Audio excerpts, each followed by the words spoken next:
Assalamualaikum. Pada 17 hari bulan 1 Proton Saga VVT 1.3 tahun 2019.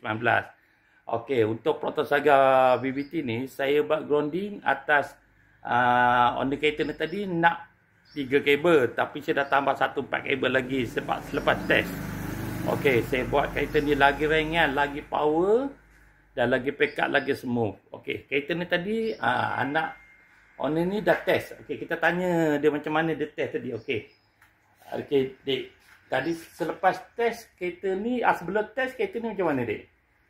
Sebelum adalah rasa semput-semput sikit. Semput-semput sikit lah. Lambat respon. Lambat respon ya.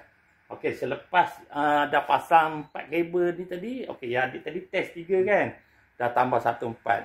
Okey, adik rasa macam mana selepas adik test kereta ni tadi? Lepas test tu rasa minyak kebetulan tu lancar lah.